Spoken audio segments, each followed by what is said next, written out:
Hello, hello, hello, and welcome to the stream. Today, we will be streaming Limbus Company. Specifically, we will be looking at the new Intervaldo Mnestic experience. We will be starting that very shortly.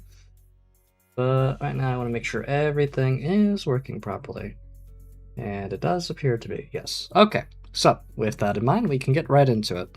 Let's look at the event bonus units. We do have some Blade lineage, but our Blade lineage units aren't nearly high level enough for this. Just a moment. Excuse me. Anyways, so we're probably going to end up using a support unit in order to get the most value. And oh, yes, there is one more thing I want to do as well. And that is go to the extract, because I've been saving my Deca extraction ticket for this moment, since it's going to give us the best chance we can get on getting some of the new IDs. So we can either get this goober, or... yeah, just these two. Soon indeed. But first, we must pool, because I wish to see what I will get. We've got good odds right now. Come on. Give me something good. Gosh darn it. It wasn't meant to be. That's okay, we have some lunacy to spend. We have many things that we are going to do before we get into action. That is namely some pooling and some uptying and some upgrading. All the fun stuff, really. But yes, Mare, welcome to the stream. It's a pleasure to have you here. See if we can get something on the fourth pull, maybe? Please? Gosh darn it. Okay, well, that's fine, because we have saved up lots and lots of boxes. The first thing that I know we are going to do is we're going to get Otis. So let's go to 10. 23. Another 10. That requires 3 at most, or 3 minimum. And now just one more. Okay, we got it. We can go dispense the new Otis ID now. And we're going to max her out immediately.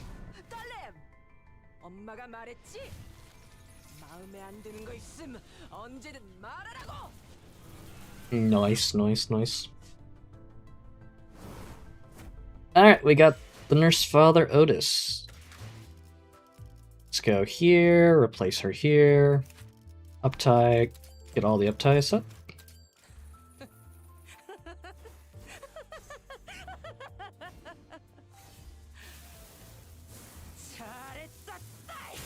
Goodness.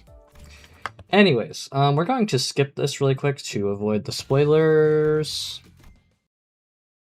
Very good. And I saved a very special ticket just for this occasion. Level up. Go all the way down to the level boost ticket. And 60. Amazing. Now we have a almost complete House of Spiders team. So with that in mind, let's get straight to the new Intervallo, shall we? Oh, right, we also want to go ahead and just flick around that. Cool. Inferno, yes. Straight to the... oh no, it's 3 gigabytes. Yeah, it's a little hefty, but it's alright. You'll get there, Mara, I have no doubt. Okay, straight into it, shall we?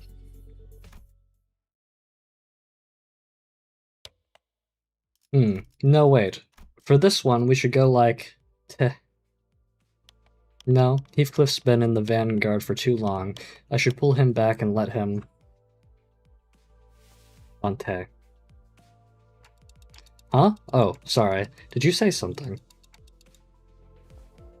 I provided you an answer to your question, but you exhibited no observable response. Is the Sinner's combat performance deteriorating beyond manageable parameters? No, things aren't that bad, but... it's just hard to focus on one conversation when I'm trying to support battles happening in completely different places at once. On top of that, rodeo shopping chatter's starting to get a little distracting.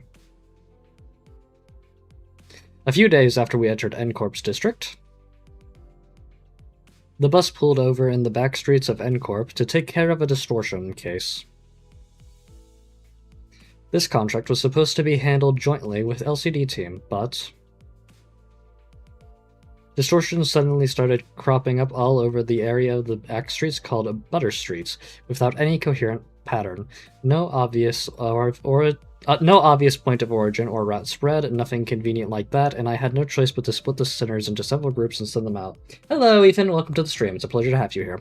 Otis, Ishmael, Sinclair, Don Quixote, Yiseng, and Merceau were on their way to the rendezvous with the LCD team. Heathcliff, Gregor, Honglu were suppressing distortions that showed up from other directions.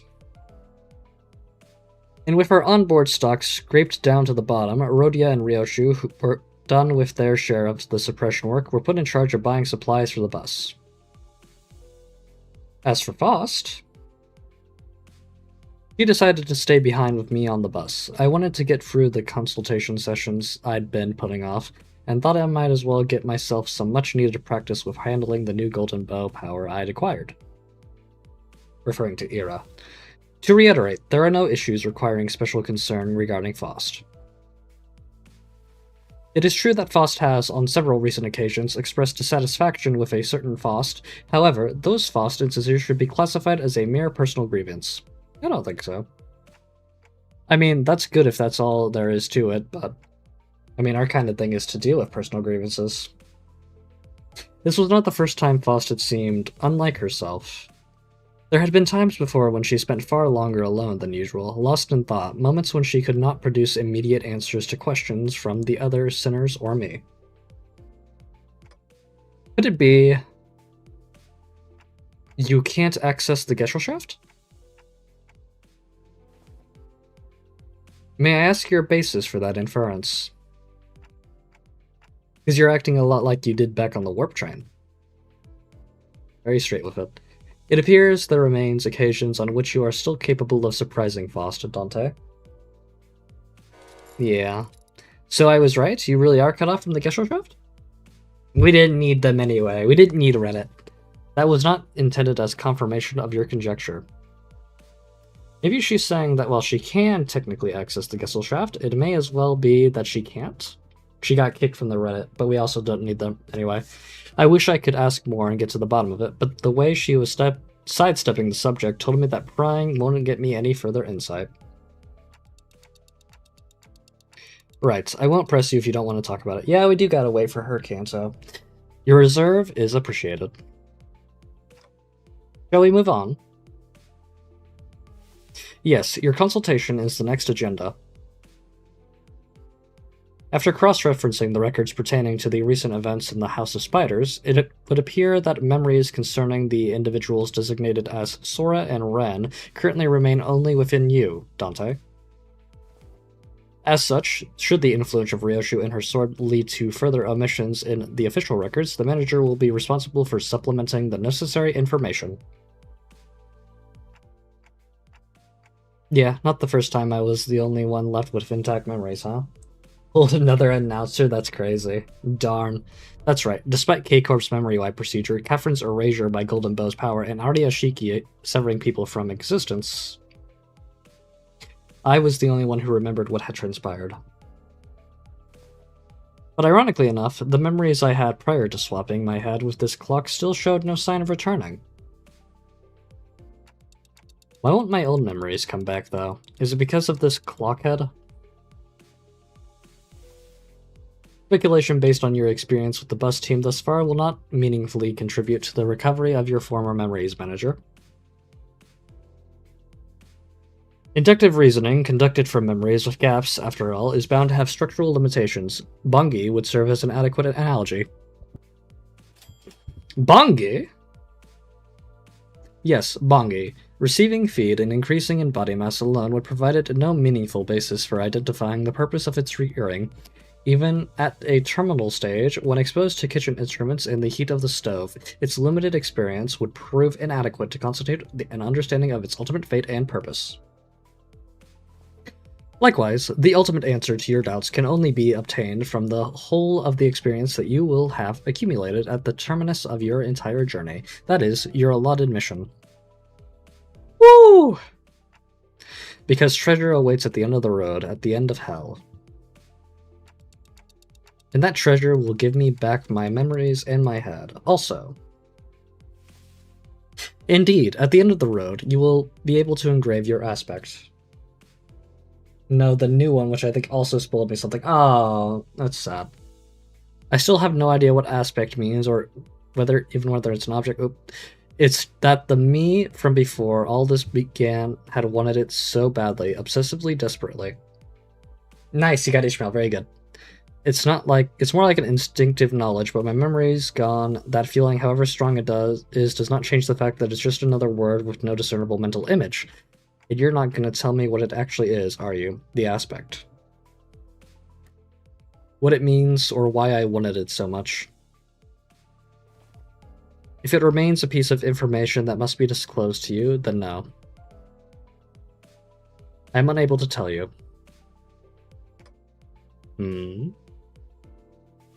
Hey, no mind. You are still following your star acceptably. Please concentrate on the journey. More importantly, have you grown accustomed to that incomplete power? Current observation suggests that you have yet to arrive at that level. We'll probably arrive at it here. Well, I've gotten pretty used to focusing on one place at a time, but keeping track of several places at once is still a bit rough. Otis's team is doing well in combat without my direct supervision, and Rhodia's team is shopping and not engaged in battle at the moment. Taking my mind off them would prove much easier. But that wouldn't give me much needed practice, so I'm doing my best to keep an eye on every sinner's status. 3 times? Whoa. That's kind of insane, I'm not gonna lie. Sufficient familiarity should result in substantial tactical value. You would be able to cast a wider net when information gathered... Oh. Right, and I would be able to tell when it's a bad time to call someone in, too. Even as I continue talking with Faust, I make sure not to stop observing the places where each group is and what they're doing. Yep, pulling Heathcliff to the rear was the right call. I don't see any injuries. His team's still doing pretty well, even without my directions. As for Rhodia, wait, did she just stuff all of the pastries and bread she bought into her pockets? How did she manage that with a huge baguette? And Otis's group, let's see. Looks like they joined up with the LCD team without any issues. LCD, then that guy over there must be... Hang on. Faust, there's a dude I've seen before, but he seems a bit, different from what I remember. Bamboo-headed Kim? Could you specify the issue?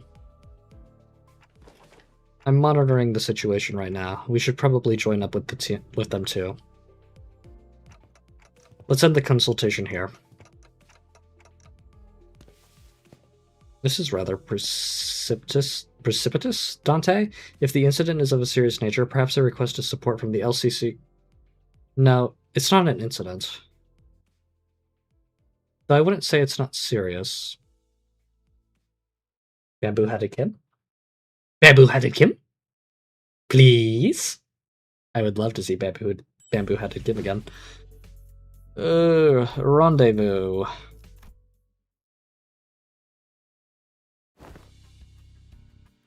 This is going from bad to worse. Dante really seems to be tied up helping the other groups. Otis's commands calls have been working out well enough. I'll give her that. We've managed to hold the line better than expected, but we're definitely starting to feel the strain.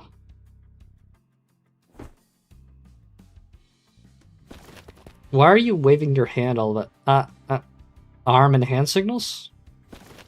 Huh? What signals? What's swinging the arm sideways even supposed to mean? You don't know? It's scatter. So scatter! Oh boy. That was close. We almost got flattened. Even rookies with nothing but the most rudimentary of military training would have recognized a hand signal that basic. Well, we're not all trained soldiers here, are we? Might as well be with the amount of combat experience you've got. Verily, the flourish of this single hand doth indeed make it a boast of chivalric and elegance. Yet when thou suddenly wavest thine arm about, clutching and unclutching thy hand in that mystical fashion, only to turn tail, forsooth, I am left bereft of understanding of what thou meanest to say. To think that all the personnel in the team, only the swabby has the discipline to interpret a basic field signal. Don't call her that. I only picked it up during my sailing days, and realistically speaking, did you really expect ordinary people like the others to understand professional military signals? Whew. This is unacceptable. After all of the operations all of you have been deployed under my lead, you're still ignorant when it comes to non-verbal signals. Four announcers is diabolical, wow. I don't think even Dante would know those signals. Yep, might as well be splitting hairs, literally. Let us appease our agitated hearts and follow Miss Otis's instructions. We should disperse and withdraw. Megaton landing! Goodness. Hey, pretty cool, huh? Let's face it, I know how to make one heck of an entrance. Whoa, aren't you supposed to be cleaning up the distortions upstairs? Finally got the ego? Huge. Very good, very well done.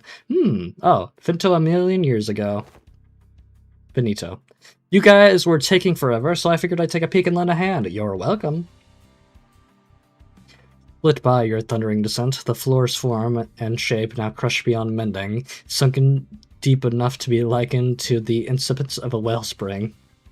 Incipience. Don't you worry your head about it. That's all after teams to take care of. Anyway, that should be all of them, right? The force of your landing neutralized the last of the distortions outside of the building. Great! Can you check on the distorted peeps' faces and clothes? Their faces are all segmented. Makes my skin crawl. Not a pleasant sight. As for their attire... This one appeareth to be a sweeper, and that one yonder bears the attire of an ordinary fixer. And this distortion I landed on, probably a local resident, judging by the clothes. Did any of you happen to see anything nearby bursting with a big pop and flash? Nay, not once. Okie dokie, you know what? Then let's all head upstairs. The suppression request is kind of a pain. We'll need to put together a nice neat plan before we start poking it too hard. A plan, sayest thou? How? How? Was this not a mere matter of slaying distortions where they stand? Huh? Wait, did nobody brief you?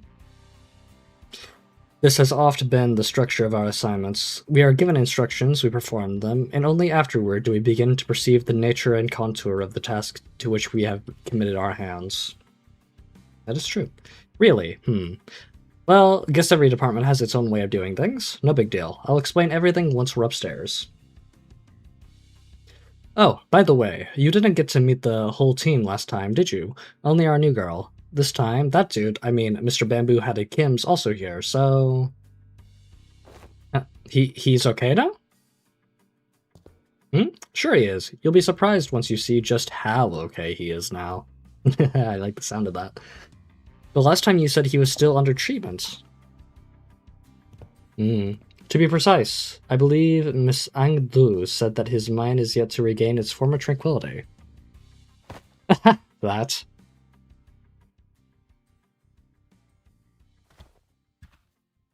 You'll get it once you see him. I feel like we'll just end up having the same conversation twice if I say anything about it now.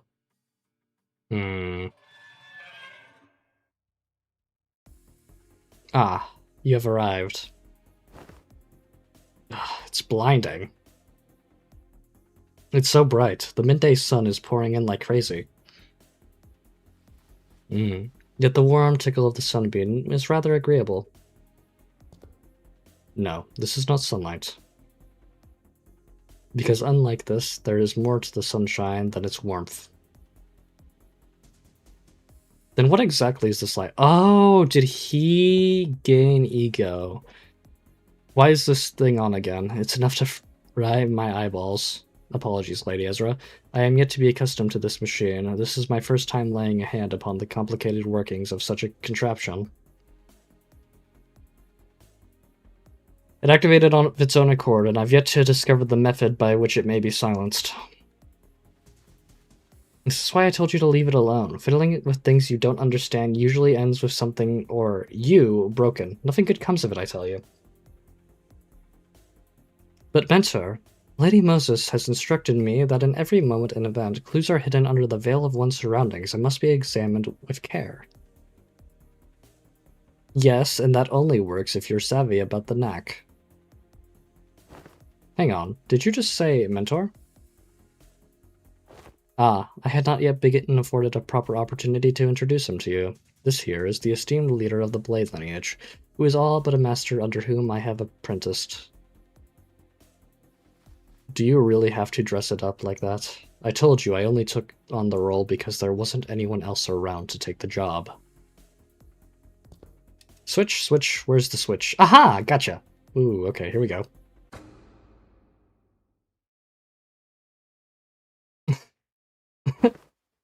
Goodness. Known as Bamboo-Hatted Kim. Ah, yes, that's me. Guess I should say pleased to meet you, folks?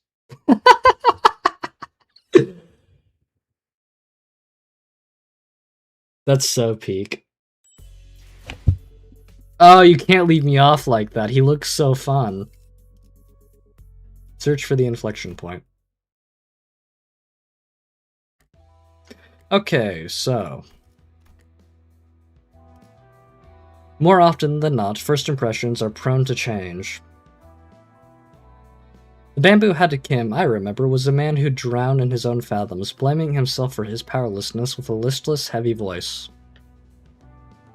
That, however, had been a while he was a distortion and sunken into himself, so I figured his original personality might be somewhat different. It's the exact same, isn't it? But this is not just somewhat. Oh, his personality isn't even the same ballpark as my expectations. Isn't even in the same ballpark. You're telling me this guy here is Bamboo-Hatted Kim? Yep, we double-checked with Ezra, and she said he really is the same guy. Wow, that fire on your head's not hot at all? Fascinating stuff. Can you... okay, can we check again, just in case? I really can't wrap my head around the fact that this is the sullen, serious man whom we'd fought. Just look at what he's doing. He's rubbing my face all over like he's checking out some kind of mantelpiece ornament. Goodness gracious. Lots of ticking and talking going on. That's supposed to sound like them talking to you folks, huh? Further confirmation would be redundant, Dante. This individual is conclusively identical to the one designated as Bamboo-Hatted Kim. I've got no idea what you folks are so suspicious about.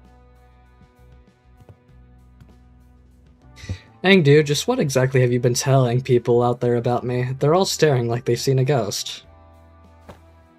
I told them you are a gallant and formidable warrior, Mentor.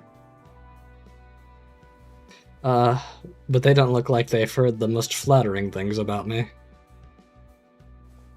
There, don't you hear it? The faint undercurrent of disappointment in the ticking.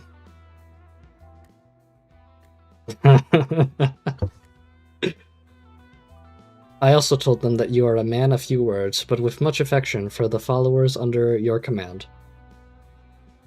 Yeah. She really got a glow up. Yes, Mentor? That's a complete and utter lie. Man of few words is definitely not something you can say about a guy who's as talkative as me, don't you think? Yet I spoke no falsehood. Although your conduct is rather shallow and perhaps less refined for a leader of an organization, you are much more reserved and taciturn when conversing with those unfamiliar to you, are you not? No matter who one may be, one bound to inspire either approval or disapproval from those around them, so I refrain from mentioning any truths that might invite the latter. To even hint at anything that might tarnish the reputation of my master would not be unlike spitting upon his name. I simply had no reason to put on airs in front of my own folks. In any case, so you can't see anything if I block this part, hmm? Do tell, how many fingers am I holding up? Those are not my eyes, you know. Your own folks, huh? Then you have already acknowledged and accepted that you now belong to the Limbus company?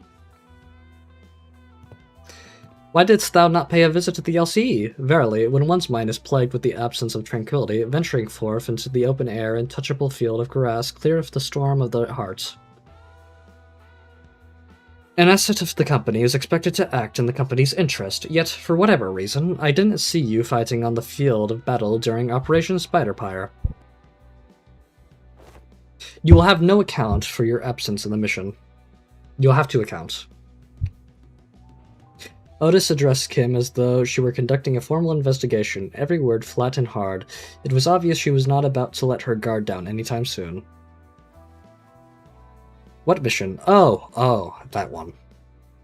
Kim finally seemed inclined to assume a more serious disposition. He stopped peering into my face and turned toward Otis, although his hands were still on my head. Alright, clearly there's some disconnect in expectations here. Listen here, you. I'm really not all that about hard, bothersome work. Get what I mean? The real disconnect was between his stoic expression and the words coming out of his mouth. Goodness gracious! What? So let's talk about the kind of fellow I am. Meet the resident layabout, who's forced to do his job, with a frown too, I might add, only when he's got absolutely no other choice. I'm really not some big shot Engdom apparently has been promoting me as, folks, and I'd very much like to stop getting roped into stuff that keeps putting my life on the line. Fine, then why did you join the LCD in the first place, if you'd rather be unemployed? No, never mind. They probably forced you to say. You catch on quick. First they spout this nonsense about distortions and all, and then force hired me, calling me a company-owned resource or whatever. And the other day, they were again on about, what's his name? Golden Bow? Yes, they invited me on a tour to another department to listen in on some important presentation. And I accepted. I thought it would be a fine opportunity to broaden my perspective. Angdu, dear, there are times when your commitment to duties shines brighter than the sun. I find that attitude so dazzling that I have to squint when I'm looking at you. Who knows, maybe that's why I'm wearing this bamboo hat to shade my eyes from your utter brilliance. Whoa! Do you mean to say that you are in need of a shield to protect your eyes? No, Angdu. Lady Ezra, might I submit a request for a pair of sunglasses for my mentor? Only if it's not too much of an imposition on the budget, that is. Actually, he'd probably look good in sunglasses. His face! His face!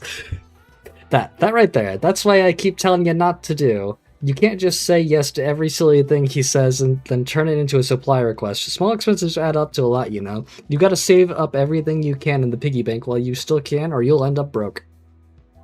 Is there truly no room for reconsideration? No means no. Then pray make the purchase for me. I shall cover the cost myself. Oh my goodness! No can do- wait, what? My poor mentor is in a state of great discomfort, yet I possess neither the wisdom nor the knowledge to navigate the silver tongue of merchants and the maze of stalls to locate the very best item, so I must beg this favor of you. You're giving me such a freaking headache, girl. I am aware that you and yours are no strangers to such dealings. There is no one else I can trust to complete such a procurement with the swiftness of the wind. You know what? Never mind what I said. I'll go get you what you want. She's a little crazy. You heard the gentle lady, mentor. Your suffering shall soon be alleviated. He's just dying in the background. Right. My apologies for interrupting you in mid-conversation. Pray continue. You had reached the part where they invited you to a tour at another department. No sooner Angdu's words left her lips than her eyes glinted with something I couldn't really put my finger on, but it was a strange intensity that sent a chill down my spine. Yeah, so that day I was just gonna relax here and watch some TV. Well, good on you for showing up to work today, I guess. Let's say there's a debt to be repaid. At least you understand that we are indeed indebted to the company. Yeah, I suppose I do. Kim's gaze lingered on Engdu's prosthetic arms as he answered. Oh, Miss Engdu, your arms. Only after following Kim's gaze did Sinclair seem to notice Engdu's brand new prosthetic arms. The last time we saw her, Engdu had lost both her arms, and I remember Ezra asking her to sit tight and choose what type of prosthesis she wanted. Those arms are probably it. It's not just the arms, even her clothes are different now. And that sword. I had these arms fitted anew as the operation was concluded. The gracious hosts, one of the LCD's teams, had prepared them in advance. With evident satisfaction, Engdu held up her dark metallic wrists as if to showcase them. The component fixed along her arm clicked and rattled, unfolding a moment before neatly folding back into place. Oh, such graceful smoothness, wed to machine articulation. 'Tis as though I am beholding the marvelous prosthesis of the illustrious Siegfried himself. Yep, the showcase would have gone lackluster without that trademark reaction. Those are strikingly similar to Schwartz Industries' N7 lineup, but I thought that model was discontinued. Nah, not theirs. It's one of the prototypes developed by LCD's Phenomena deciphering team, and they put him on her for trial. Doubt you'll find another like them. They're based on technology spun from distortions. Oh, really? Interesting. Oh, I see. For a brief moment, Sinclair's eyes lit up as if he had glimpsed something that brought him back to a memory. Then, just as quickly, he fell silent. Whatever he wanted to say next is catching in his chest. Does something trouble you, Master Sinclair? It wasn't hard to understand what struck the tender memory for Sinclair, and why it cast a shadow over his face. But... sorry, just reminded me of something from a long time ago. My dad used to work with prosthetics before he passed away. I thought this was the exact same model I saw back then. It appears I lacked tact. These arms have stirred a painful memory within you. For that, I apologize. Haha, it's alright, I'm fine now. Sinclair's voice still carried a faint tremor, but beneath it there was a firmness that had not been there before. He really had grown a great deal. You can thank yours truly for picking up the sword. I was there with her. I did inform Lady Ezra that any blade could serve as a weapon without suffice, but she insisted on browsing the goods. I dare say I was given the opportunity to lay my eyes on every type of sword I could ever hope to see in this life, walking through the workshop street that day. Oh please, girl. We walked for just 4 hours. That's nothing. Oh, he's whistling. While everyone was distracted taking in Engdu's new outfit and equipment, Kim had quietly slipped away from the crowd and crouched down in a corner. He was rummaging through things scattered on the floor, picking them up. Is he pocketing them? A thief! Anyway, what is this place supposed to be? What are all these things? It's basically a wreck now, but there were strobes and that cloth backdrop over there. Maybe it used to be a photo studio.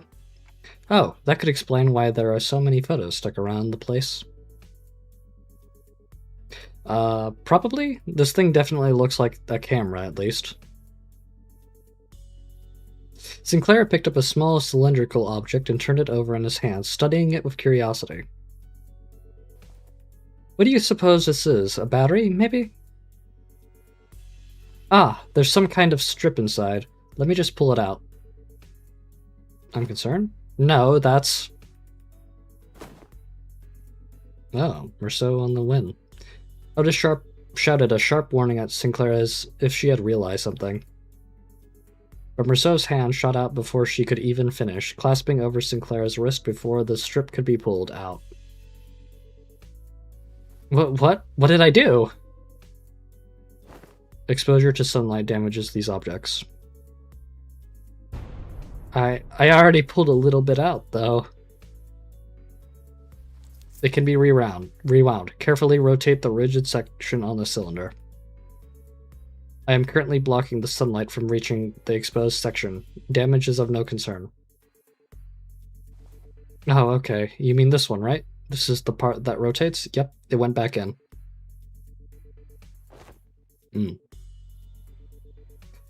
With a quiet nod, Marceau took the object from Sinclair's hand. Is that a film roll? Sure looks like it. There's something written on the outside. Experiment 4. It appears to be a compact roll for a film camera. I've seen it a few times before. You, seem pretty used to handling it, Marceau. Correct. Marceau's answer came without any further explanation, but the way he adjusted the camera on the table certainly didn't look like that of a first-timer. I once received a report containing photographs taken on film cameras during the war. Film rolls used by N-Corp are particularly difficult to falsify. They were often used to collect intelligence during secret operations. The film fixes light directly onto the medium, from what I've heard.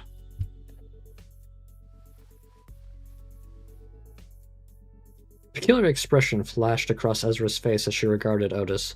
Perhaps it was the mention of war that caught her attention.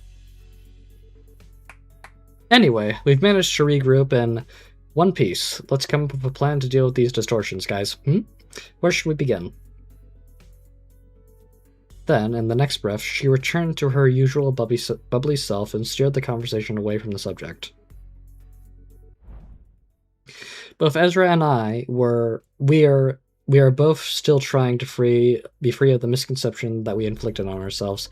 For all her unfailingly perky disposition, Ezra, too, may be carrying traumatic memories every bit as devastating as Gregor's. Does there yet remain aught deserving illumination? Huh? Yeah. Wait, you're right. Haven't we cleaned up distortion already? I couldn't feel any more traces of distortions nearby, and it didn't seem like any of the other Sinners teams elsewhere were actively engaged in battle at the moment either. Dante is asking whether the distortion suppression has not, in fact, already been concluded. Oh, not yet. These people we fought just now, they only got caught up in the distortion. They didn't actually distort themselves. We haven't even gotten close to the distortion's inflection point yet. Inflection point? Anywho, finding an inflection point without the team leader around is gonna take some time. Maybe it won't be too bad with your help. Ezra swept her gaze around the room with a look of frustration as though she had just been handed a puzzle box with half the pieces missing. By inflection point, are you referring to the point on a graph in which the directionality of its curvature changes? Calling to mind the present context, it may be less mathematical a term and more of a specialized polysemy, referring to the point at which a distortion occurs, the motive, intent, or indeed the point at which inflection of the mind occurs. Yep, that's about right. That's the kind of inflection point I was talking about. So in our department, we use that term to mean the source of a distortion, the inflector or cause behind it, stuff like that. You know, distortions hard to treat if you don't know the core cause. Treat the symptoms you see on the surface all you like, but you never find the root cause. The distortions never get solved. Though I guess you guys never really had to look for that kind of stuff, yeah? Your boss clock opens a door into their fathoms or whatever, right? You mean Dungeon of the Fathoms? Yep, that's the one. From where we're standing, distortions are really high maintenance, time-consuming headaches. It's one thing to somehow manage to locate the inflection point, but curing it's another thing. But you guys can just march straight into someone's heart and knock the snot out of everything in there, and then ta-da! Patient ready for discharge. That's how it works, right? Not gonna lie, I was so jealous when I heard about it, I almost bit my sleeve off. And here I thought you fellas handled it the same way we did, you know, giving them a good beating and start from there. Of course not. Why would anyone come to us with a distortion suppression request if it were that simple in the first place? But yeah, most of the time, peeps try brute force approaches to it first, and when things go south, they send requests to the company or to our detective's office. That means the client this time must have been... Bingo! Apparently, the residents of Butter Street had all chipped in to commission all kinds of agencies like the ZY and combat specialized fixer offices, but none of them could actually do things right, and the job got passed on to us. Meaning, the distortion phenomenon related to this kind of photograph is still occurring unchecked somewhere on the streets. Exactly. That's why we gotta find something, anything that might count as a clue. Ezra gazed down at the people lying on the floor with a complicated expression. Neat ash-grade suits and the logo on the collar of their uniform and briefcases. Hey, isn't that N-Corp's logo? Come to think of it, wasn't Merceau... I was once employed by N-Corp. What? You used to work with those people? Yeah, he did mention that he used to work at N-Corp. Maybe he can offer us some insight. Do you know who these guys are, Merceau? Yes, manager. These are N-Corp Class 2 staff members. Given the camera briefcase in their possession, they are likely members of the pin frame team of services disclose. Laos, probably. Merceau recited the information as though he were pulling it from a file he had already sorted and placed in the back of a shelf in his mind. Okay, pinframe team, huh? Anything you can tell us about them? Yes. It is one of N-Corp's many field departments related to information gathering and processing. Their primary duties include handling of N-Corp's internal information, analysis of N-Corp's external intelligence, sorting and arranging N-Corp's internal information, and intersector... But that'd be enough.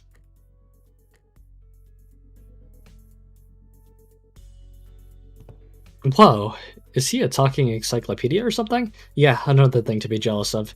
You think it'll be okay if we borrow him sometimes? Might be an issue of us if you just went and borrowed our team's encyclopedia. Looks like everyone agrees that he's an encyclopedia. Anyway, your encyclopedia's right. They're from N-Corp's pinframe team. Seen them a few times before in N-Corp's nest.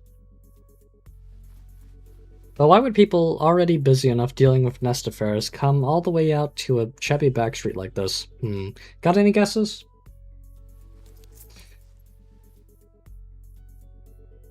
I am unable to determine that. The possible range of connection between the two pieces of information is exceedingly broad. Listing every relevant reason as to why they may have come here would require a considerable amount of time.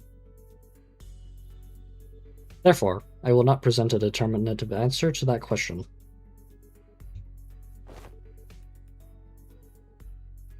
Ezra, staring holes into me with an unspoken, "Is this dude always like this?" wouldn't pull any answers from me, you know? Because aside from the combat situations, I've still got no way to figure out what's going on in his head. Okay then, Merceau. Maybe this will be easier to answer. From an objective point of view. And that was when I noticed something I'd never imagined would happen. Merceau's eyes widened, his gaze fixing with me with such force I could almost feel the faint tremor in it. A leveling stare that came with... There is no such thing as an objective point of view. Manager. A clipped tone and a look almost bordering on rebuke. A given judgment may seem infinitely close to objectivity, but ultimately, all things are subjective without exception. I fell silent for a moment, lost in thought.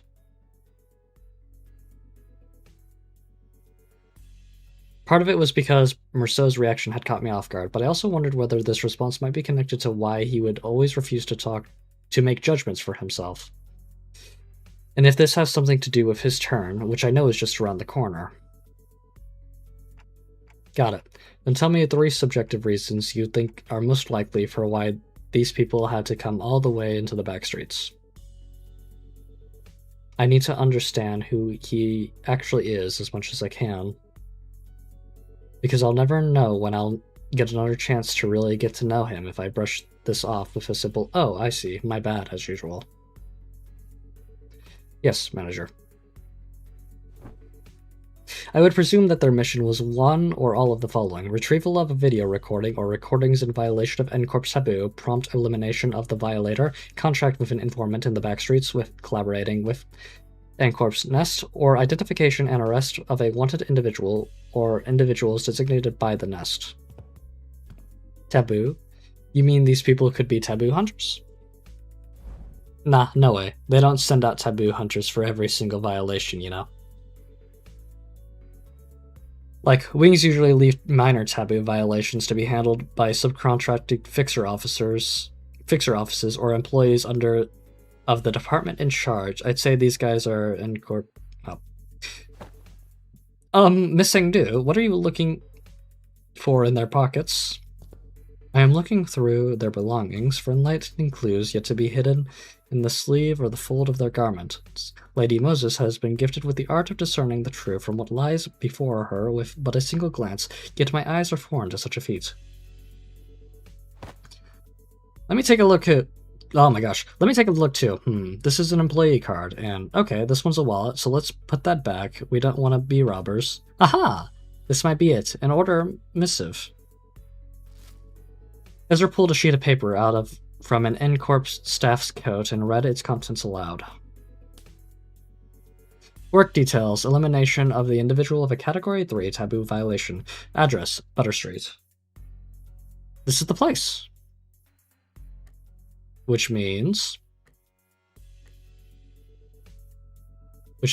all of this might be pointing to something. Whoever used to work in the studio and the distortion phenomenon might be connected.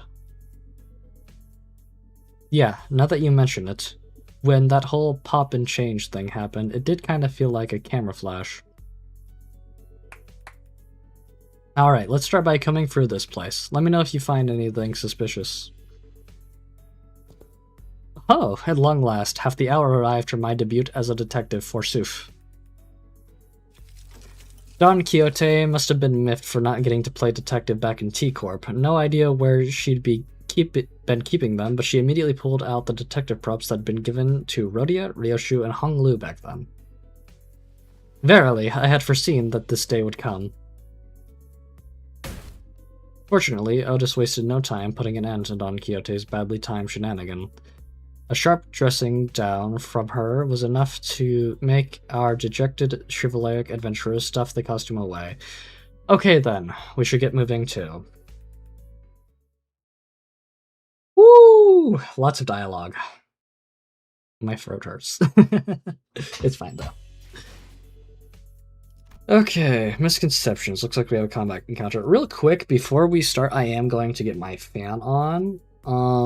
Just a moment.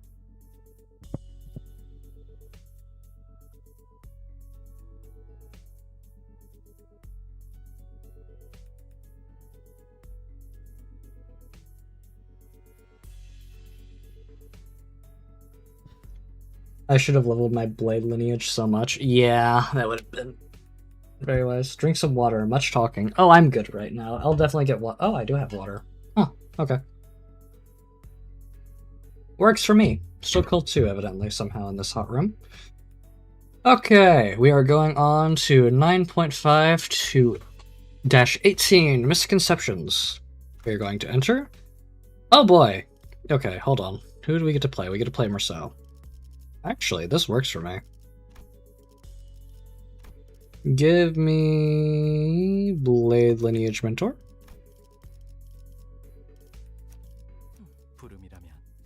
This is mostly a poise team, so I think they're going to synergize decently well.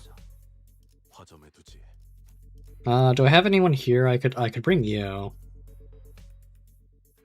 What do you do?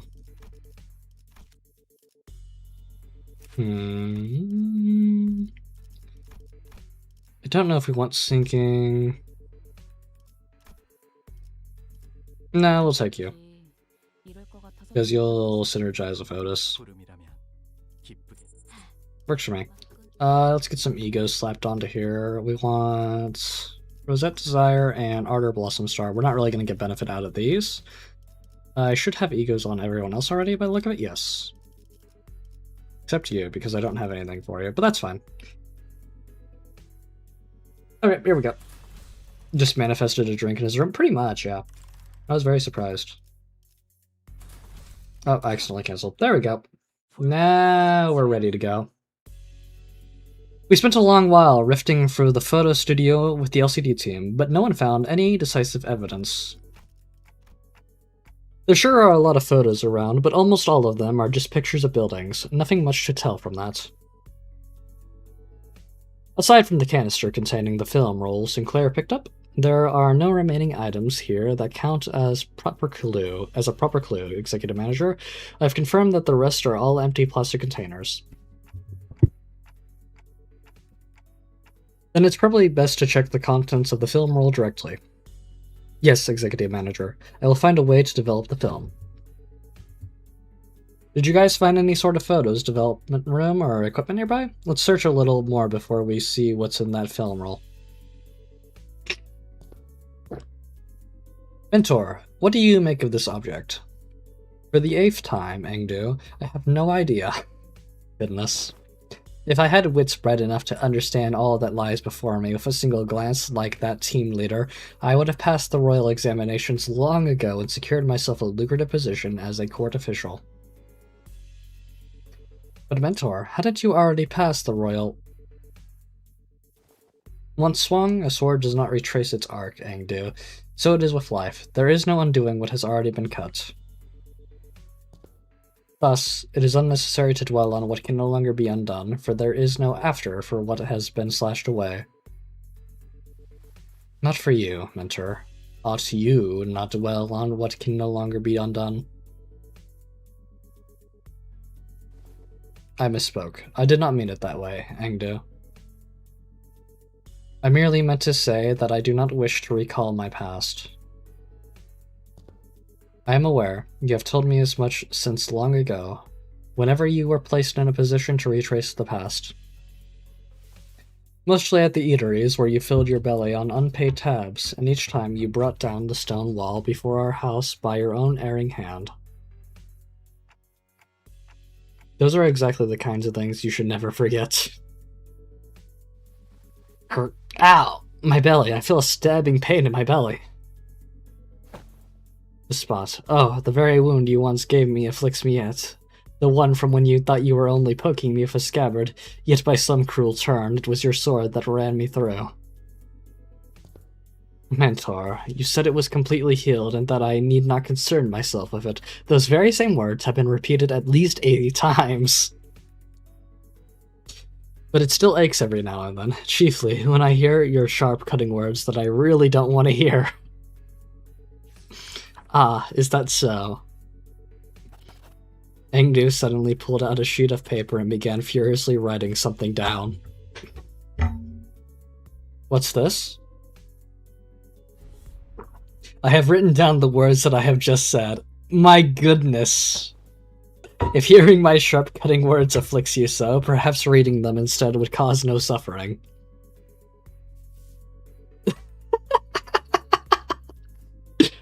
Kim's face began to contort like a wet, disheveled towel being wrung dry.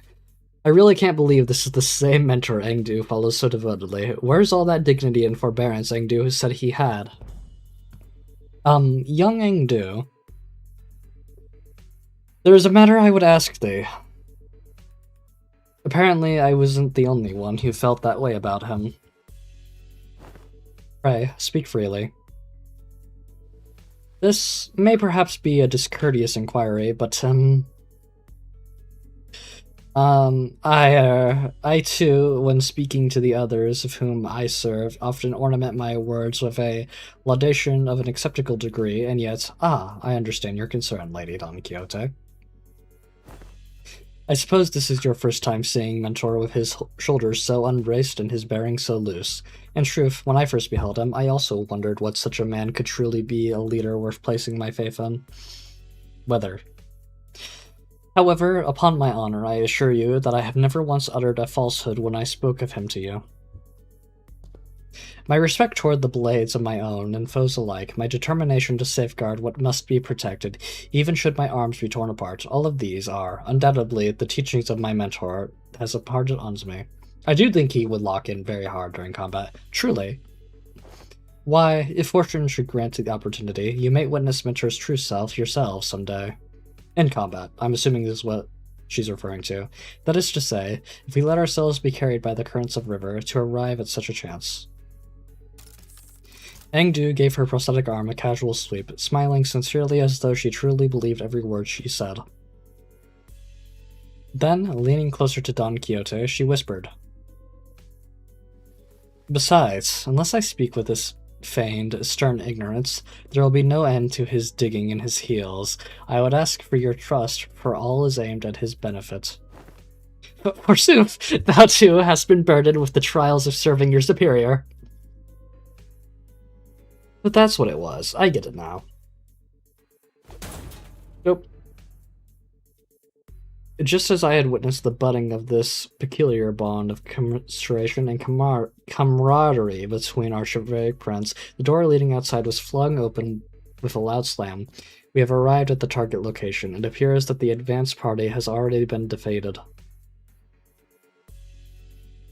Wait, who are these people? Didn't they say there was only a single violator? Oh, crap. Looks like it's too late to talk our way out of this, whatever excuses we come up with. Sigh. Oh boy, this is not gonna go well.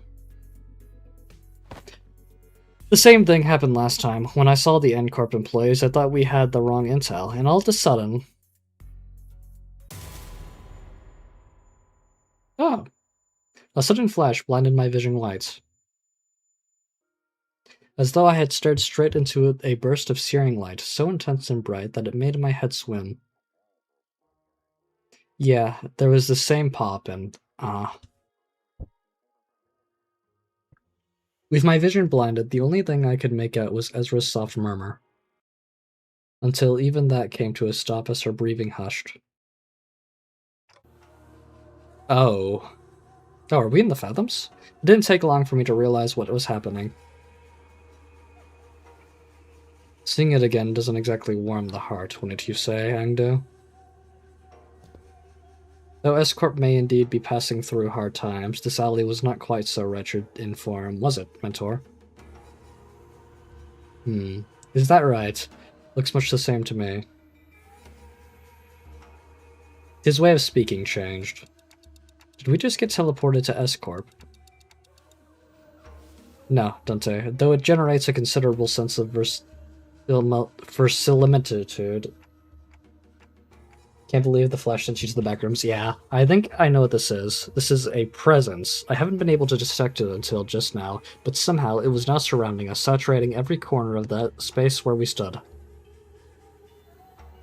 The dreary stone walls, trees bent and coiled in grotesque forms, the sheen of the light, and even the air we breathe, all of them point toward a single phenomenon. Fathoms. This is the depth of the Fathoms. Fathoms made entirely out of distortion. There are completely different distortions where the N-Corp employees were just a moment ago, Executive Manager. This is exactly it. This is what I was trying to explain.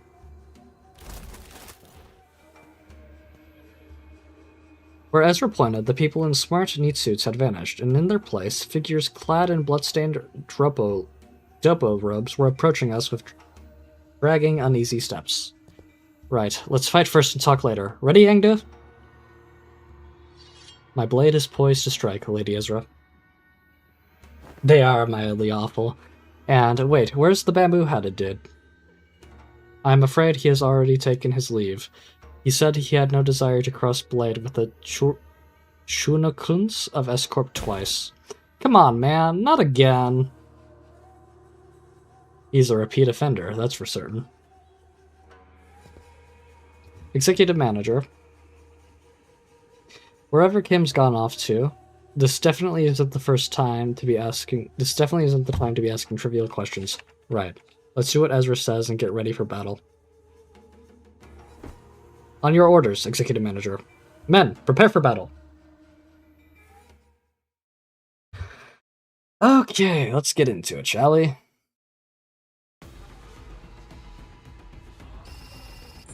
What are we looking at?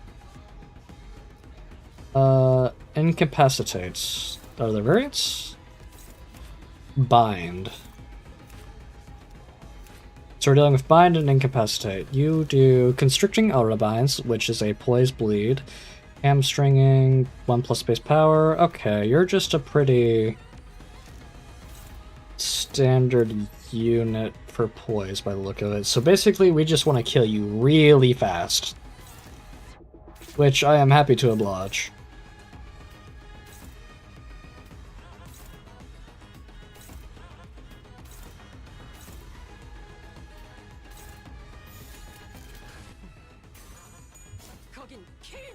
This music goes crazy though.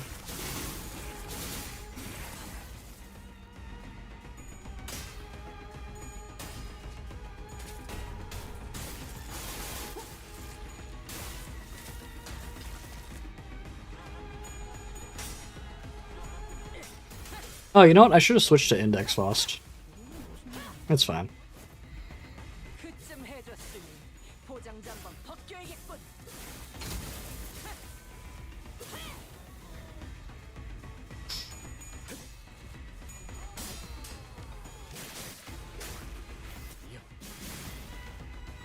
Here we go.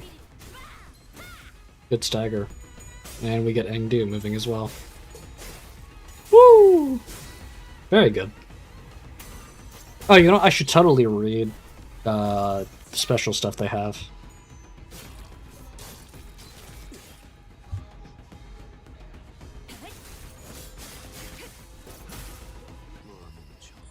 Let me do a bit of reading really quick. We want to read here. Dimensional bag, Mr. Workshop. Draws the next workshop weapon from the dimensional bag. Current workshop weapon, Mr. Workshop hammer. Next workshop weapon, screw atelier drill hammer. Alright, so hit the buttons right and the strike lands, and bam, the vibration goes nuts and maximizes the area of impact. It's a riot once you get the hang of it. Ooh, does this have a different one for every weapon? Interesting. One more thing I wanted to look at, it was your weapon. Mook Workshop, Dokupi Arms, base offense level +4, base defense level +4, take a -20% damage. On skill use, gain 1 haste, next turn 2 times return, combat end, gain +2 poise. Dokupi Arms? Do you perchance speak of Dokupis that often appear in Tales of Old? I can scarcely believe it, yet after all I have witnessed while relying on the hospitality of the Limbus Company, the existence of Dokupis from folklore may well be within reason. Come to think of it, I do recall hearing the name of called Dokupi unit. Okay. Fun. I don't know if that kills, but we're going to confirm it at the very least. Do a defense skill here. Craft's fine. And we can finish off with this.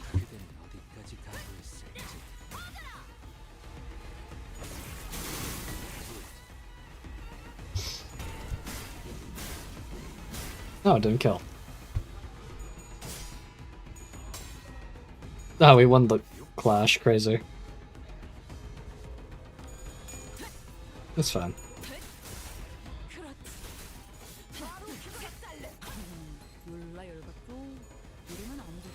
Nice.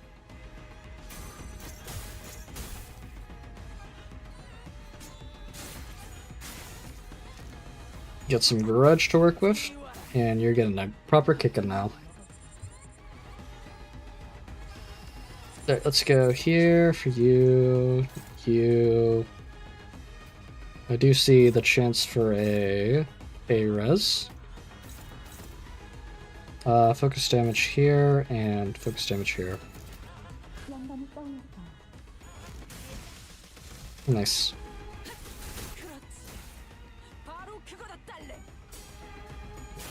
She looks so happy when she smited that person.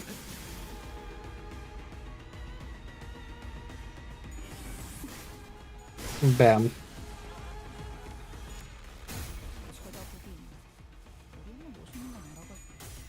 Nice, there we go. Good damage.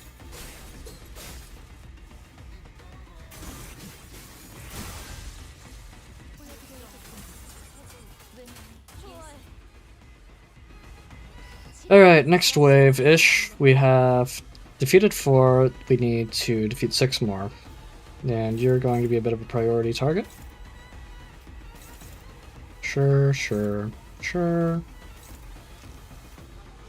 I see the chance of another A-res.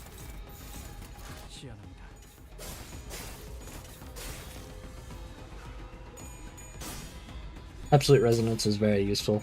I always want to be hitting it whenever you get the chance.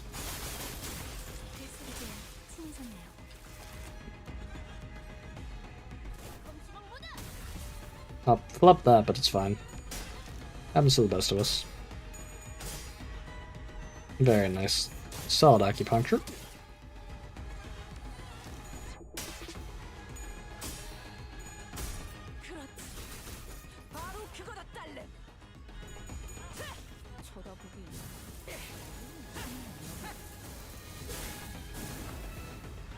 So far, so good.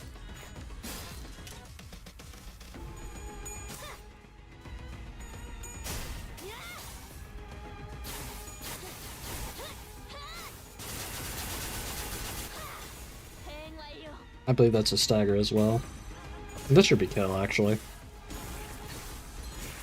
Oh yeah, definitely kill. Awesome.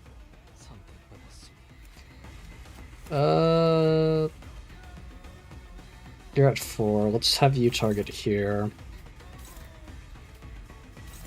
And then you can target after.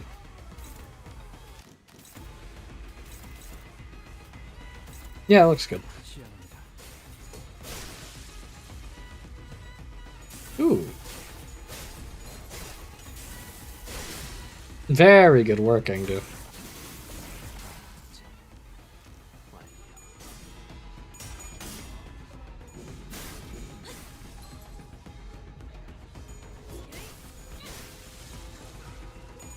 Okay, we are really building up there in strength. We might be a little overtuned for this encounter, actually.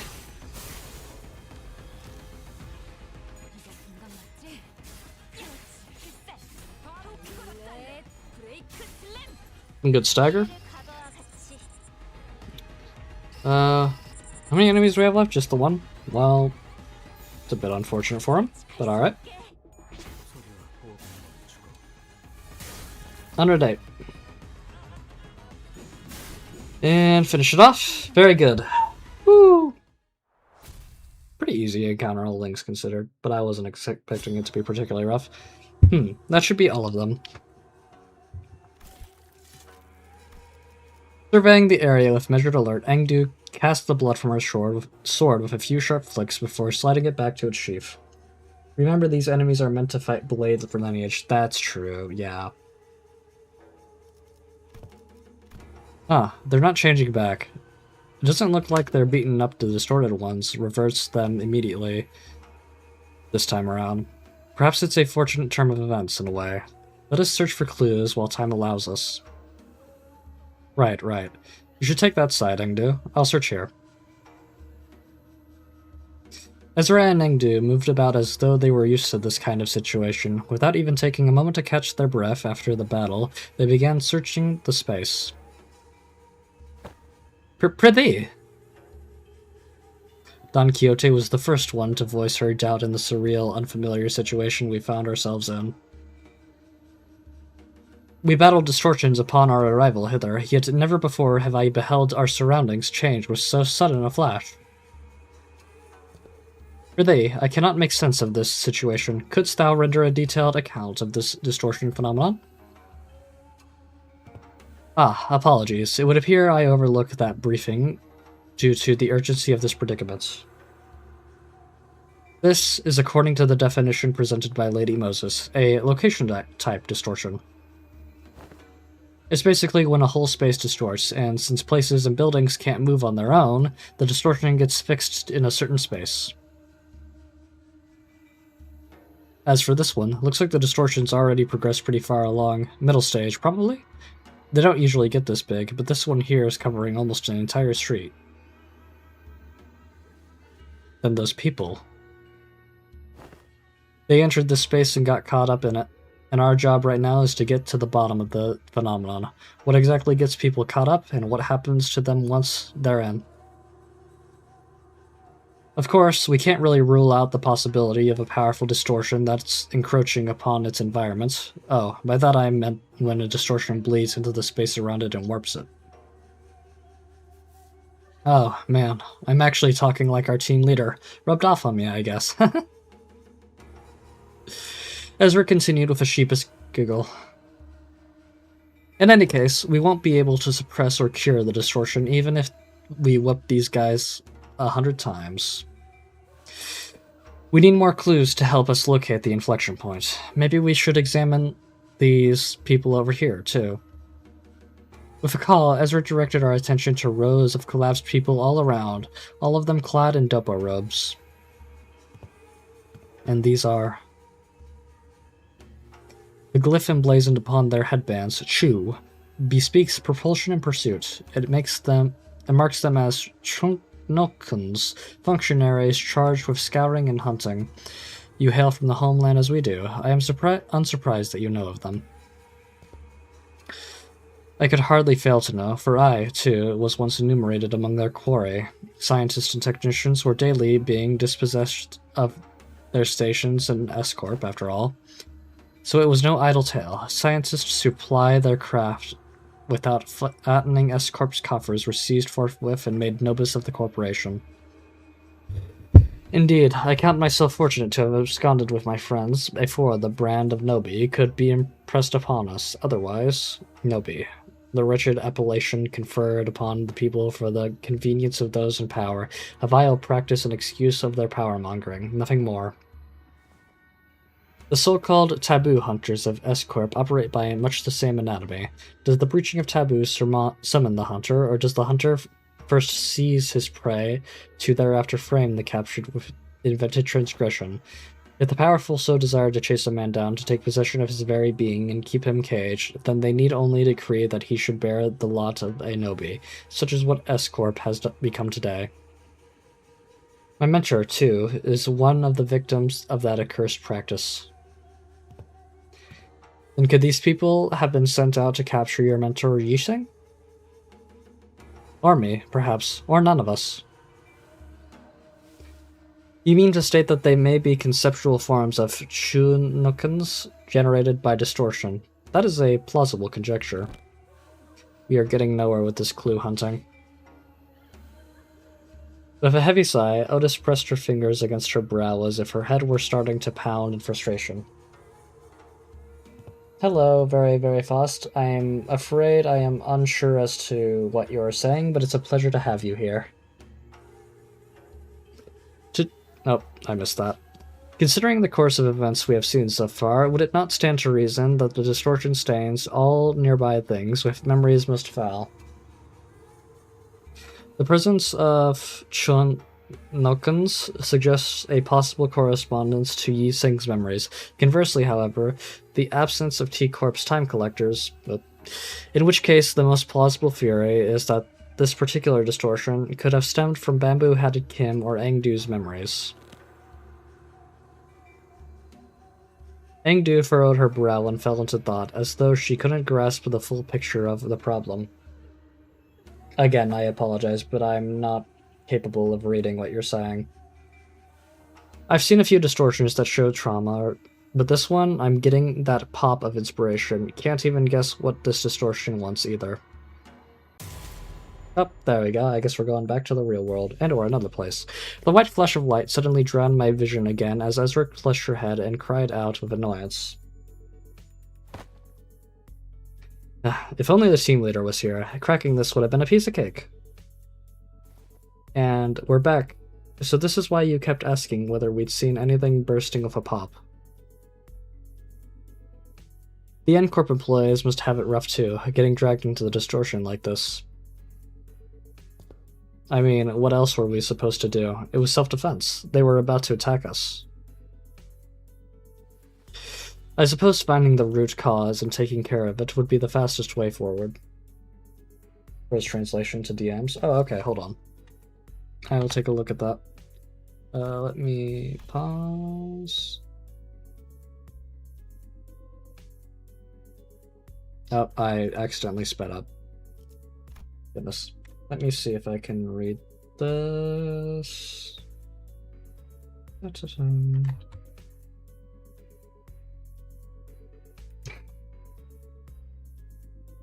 I see. Thank you, Mayor. Thank you for the translation. I believe they've already gone. Hmm.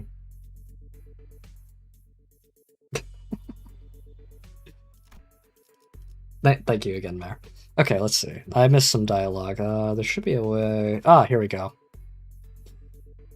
I suppose finding the root cause and taking care of it would be the fastest way forward. Let's do what we can for now. Okay, first we need to develop the film we found here. We'll head to the nearest darkroom and... Nah, actually, let's first drag that slippery hat-wearing colt back here and get him talking about them. That's probably our best bet. Every time we take a job, that slacker just slips off without telling anyone. As one part of me watched Ezra stamp her feet in frustration. I was also carefully following Eafcliff's team through the other part of my vision. Oh, I think I can help with that. Have you located him?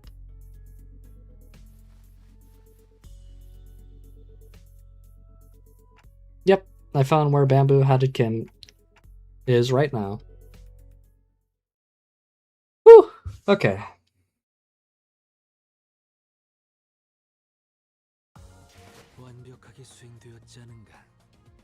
We did get a little bit of the event currency here. Snap, the sound of a hammer driving a nail in it, but what precisely is being driven in? The camera waylays the light of a given moment, then nails it into the rough paper for exhibition. Was the photograph taken as a record or a remembrance? Perhaps a photograph's name ought to change depending on which purpose it is made to serve. After all, beams of light nailed down by a hammer only to be recorded and never remembered are pitiable things. Within printed photographs, dead lights scream in despair. Burned and blackened, the dead lights perish, screaming where they are nailed. Record the smile of someone standing in that photograph. Oh, okay, we've cleared the first part. Alrighty, I believe that will be where we are concluding the stream for today. Although I will do a couple quick pulls.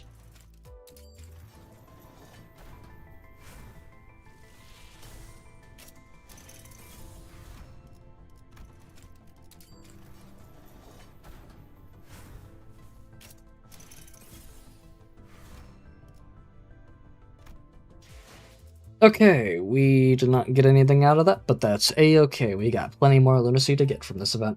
Since we concluded the first part, we will be concluding stream here. It was a pleasure having all of you here. And with that in mind, I will see you next time. Take care.